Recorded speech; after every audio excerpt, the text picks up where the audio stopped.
ये कहानी सच्ची घटना से इंस्पायर्ड है, जिसमें तीन दोस्त अपनी वाटर बाइक को धोने के लिए रिवर में जाते हैं। तभी एक क्रोकोडाइल उनके ऊपर हमला करता है। उनके एक दोस्त को पानी के अंदर खींच कर ले जाता है, जबकि दो लड़के पेड़ के ऊपर चढ़ जाते हैं। अगले 24 घंटों तक वह दोनों के दोनों पेड़ पर ही रहते हैं। 24 घंटों के बाद उन्हें हेलीकॉप्टर से रेस्क्यू किया जाता है। कहानी की शुरुआत में हमें ग्रेस के हस्बैंड और ग्रेस की छोटी बहन ली को दिखाया जाता है, जो एक क्रोकोडाइल शो देखने के लिए जाते हैं, जहां पर ये देखते हैं कि किस तरह से क्रोकोडाइल को खाना खिलाया जाता है। यहाँ पर छोटे छोटे बच्चे छोटे क्रोकोडाइल्स के साथ फोटो भी क्लिक करवाते हैं। शो खत्म होने के बाद ये पास के एक बार में जाते हैं, जहाँ पर ली कहती है कि कल हम तीनों के तीनों क्रोकोडाइल को ढूंढने के लिए जाएंगे। एडम बुक में देखता उसे पता चलता है कि पास ही में ब्लैक वाटर है, जिसमें क्रोकोडाइल रहते हैं।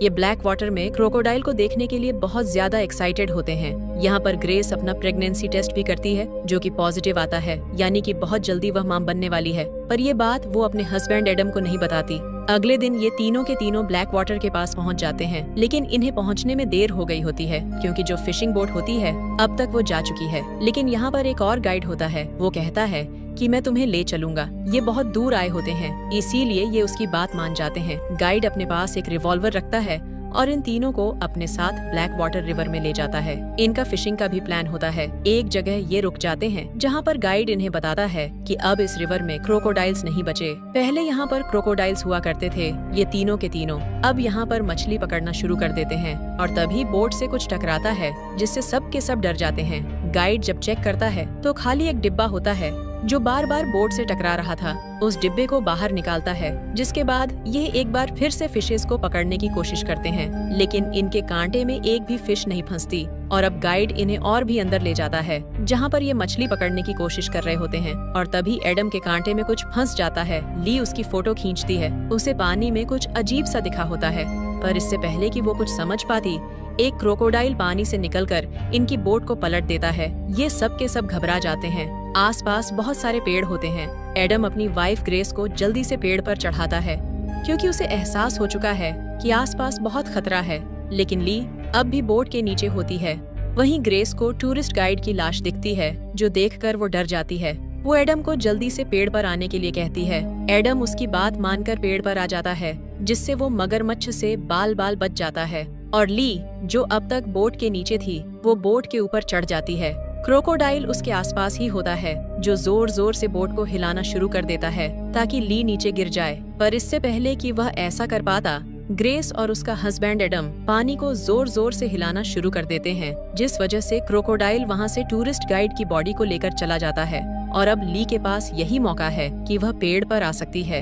एडम उसे लेने के लिए बोट के पास जाना चाहता है, लेकिन ग्रेस उसे ऐसा करने से मना करती है, क्योंकि कि अब भी वो क्रोकोडाइल आसपास ही हो सकता है। पानी में उसका मुकाबला नहीं किया जा सकता।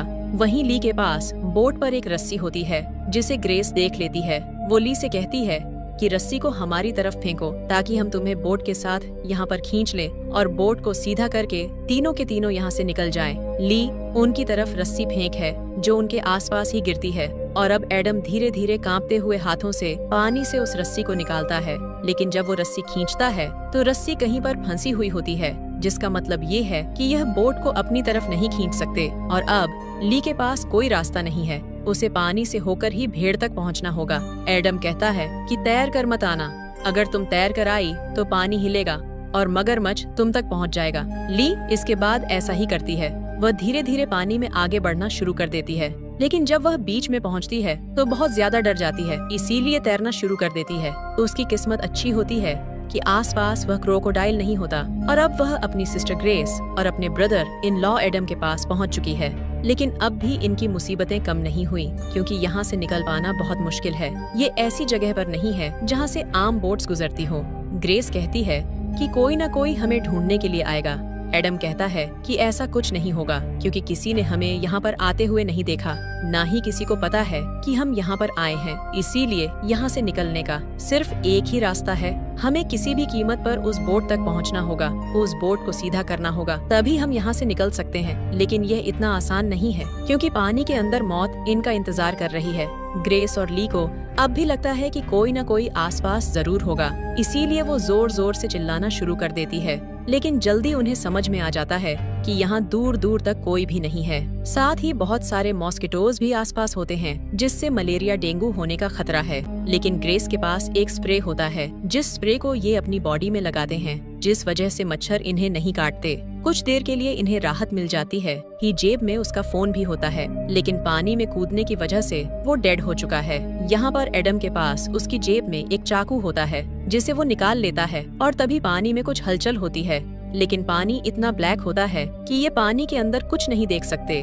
ग्रेस कहती है कि हमारे पास यहाँ से निकलने का एक और रास्ता है, क्यों ना हम पेड़ों से होते हुए इस जगह से बाहर निकल जाएं। लेकिन एडम कहता है कि ऐसा करना ठीक नहीं होगा, हम इन पेड़ों से और भी अंदर पहुँच जाएंगे, जहाँ पहुँचकर हम खो सकते हैं। मीलों तक ये जगह वीरान है, दूर दूर तक कोई इंसान नहीं रहता और ऐसा करना ठीक नहीं होगा। हमारे पास यहाँ से निकलने का एक ही रास्ता है और वो रास्ता है वो बोट। पर ग्रेस उसकी बात नहीं मानती। वह पेड़ों से होते हुए लगातार आगे बढ़ना शुरू कर देती है ताकि यहाँ से बाहर निकलने का रास्ता ढूंढ सके। ये रास्ता बहुत ही रिस्की होता है, क्योंकि अगर उसका पैर स्लिप हुआ और वह पानी में गिर गई तो क्रोकोडाइल उसे मार देगा। और अब एक पेड़ से दूसरे पेड़ पर आगे बढ़ते हुए वह अंत तक पहुँच जाती है, जहाँ पर उसके सामने रिवर आती है।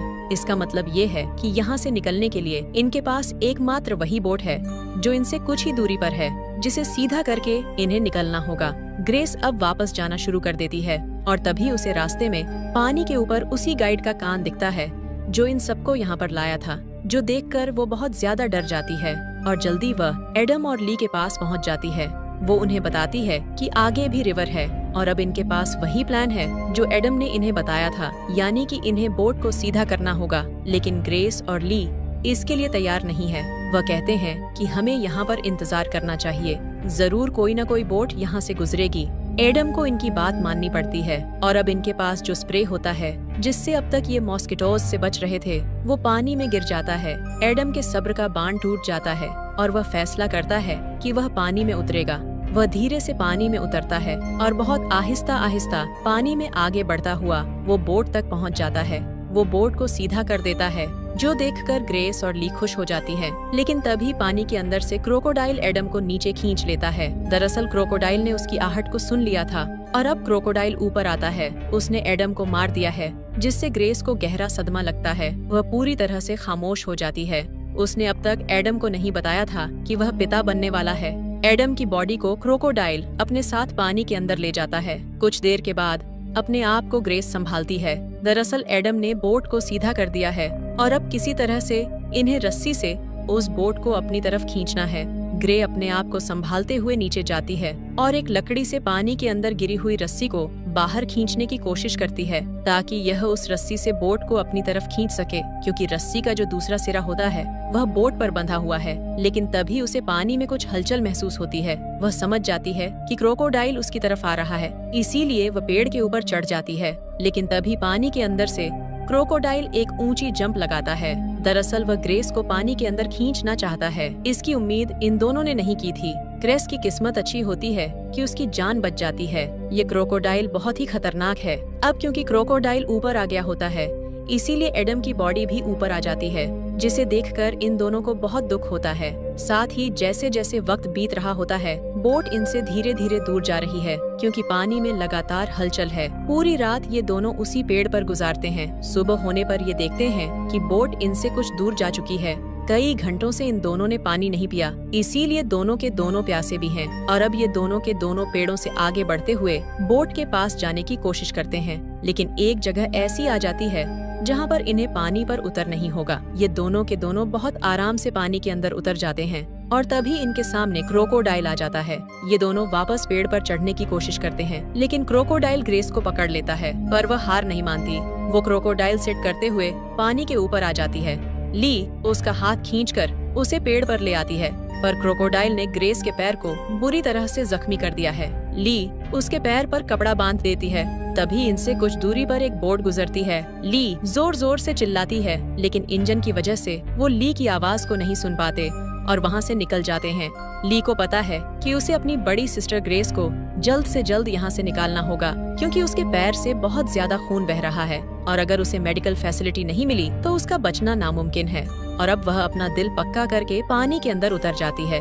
धीरे धीरे वो बोट के पास जाती है और बोट के ऊपर चढ़ जाती है और अब क्रोकोडाइल भी वहाँ पहुँच चुका है, जो उसके ऊपर हमला करने के लिए खुद बोट के ऊपर आ जाता है, जिस वजह से ली को पानी में कूदना पड़ता है। जिसके बाद क्रोकोडाइल उसे पानी के अंदर खींच लेता है। कुछ देर के बाद उसकी आंखें खुलती हैं। वो देखती है कि उसके सामने गाइड की डेड बॉडी पड़ी है। वो खुद भी जख्मी है, लेकिन वो जिंदा है। उसकी किस्मत अच्छी थी कि वो बच गई। दरअसल क्रोकोडाइल का जब पेट भरा होता है तो वो अपने शिकार को मारकर यहाँ पर छोड़ देता है। उसे लगा होगा कि ली मारी जा चुकी है, लेकिन ली अब भी जिंदा होती है। उसे पता होता है कि गाइड के पास पिस्टल है। वो उसकी पिस्टल को निकालती है, जो कीचड़ लगने की वजह से जाम हो चुकी है।